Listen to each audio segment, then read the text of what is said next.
लोकसभा निवडणुकीनंतर अब्दुल सत्तार आणि रावसाहेब दानवे यांच्यात वादाची ठिणगी पडली आणि आता या वादात भाजप कार्यकर्त्यांनीही उडी घेतली आहे। अब्दुल सत्तार यांची मंत्रिपदावरून हकालपट्टी करण्याची मागणी स्थानिक भाजप नेत्यांनी केली आहे। सत्तार विरुद्ध दानवे या वादाचा हा आढावा या रिपोर्टमधून घेऊयात।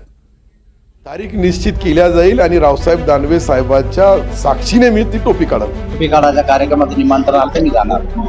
लोकसभा निवडणुकीच्या निकालानंतर सत्तार विरुद्ध दानवे वाद विकोपाला गेलाय। तब्बल 25 वर्षांनंतर जालन्यातून रावसाहेब दानवेंना पराभवाचं तोंड पाहावं लागलंय।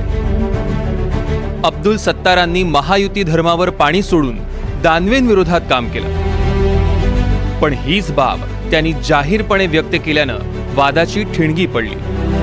मी त्यांना मदत केली, परंतु माझे कार्यकर्ते जे नाराज होते, गेल्या 2019च्या निवडणुकीमध्ये ज्या पद्धतीने भारतीय जनता पार्टी आणि सिल्लोड सोयगावची वागली, त्याचे परिणाम या निवडणुकीमध्ये दिसले आणि ते दिसल्यानंतर त्याच्यामुळं हा फरक पडला।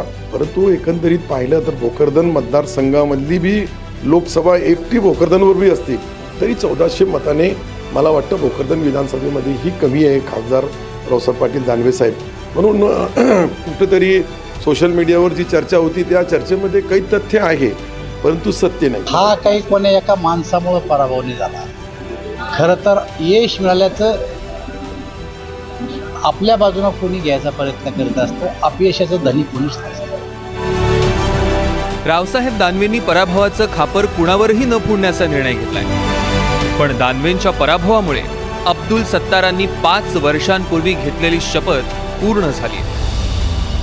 दानवेंचा पराभव झाल्याशिवाय डोक्यावरची टोपी काढणार नाही अशी शपथ अब्दुल सत्तारांनी घेतली होती। आता सत्तारांच्या डोक्यावरून ती टोपी उतरवण्याची वेळ आली आहे। मात्र रावसाहेब दानवेंच्या हातानंच ही टोपी उतरवणार असं अब्दुल सत्तारांनी म्हटलं। सत्तारांच्या या हट्टावर रावसाहेब दानवेंनी चांगलीच आगपाखड केली आहे।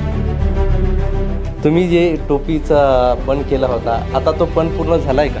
नाही, झालेला आहे, अजून कार्यक्रम ठरवलेला नाही आहे आणि तारीख निश्चित झालेली नाही आहे। तारीख निश्चित केल्या जाईल आणि रावसाहेब दानवे साहेबांच्या साक्षीने मी ती टोपी काढेन। जाणार टोपी काढायच्या कार्यक्रमाचं निमंत्रण आलं मी जाणार। बरं, ते असं म्हणाले की माझं आता या विषयावर मी एकच सांगितलं तुम्हाला की कोण्या एका माणसामुळं कोण्या कार्यकर्त्यामुळं नाही तर एकूणच राज्याच्या वातावरणातला तो फरक आहे। दानवे सत्तार यांच्या वादात आता भाजपच्या पदाधिकाऱ्यांनीही उडी घेतली। अब्दुल सत्तार यांची थेट मंत्रिमंडळातनं हकालपट्टी करण्याची मागणी भाजप पदाधिकारी करतात।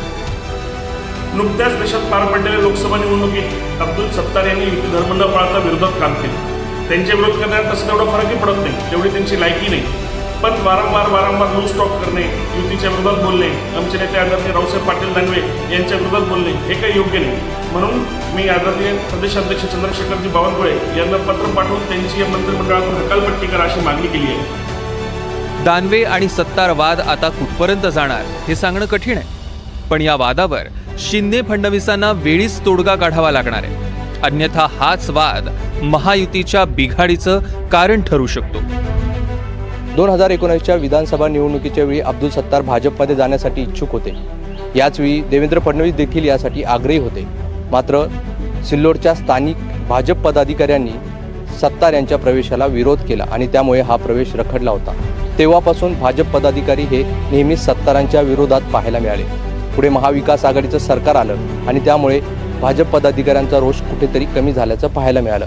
मात्र आता लोकसभा निवडणुकीत दानवे यांच्या विरोधात सत्तार यांनी काम केलं आणि त्यामुळे दानवे पडले अशी चर्चा सुरू झाली आणि त्यामुळे भाजप पदाधिकाऱ्यांमधला हा रोष पुन्हा एकदा पाहायला मिळतो।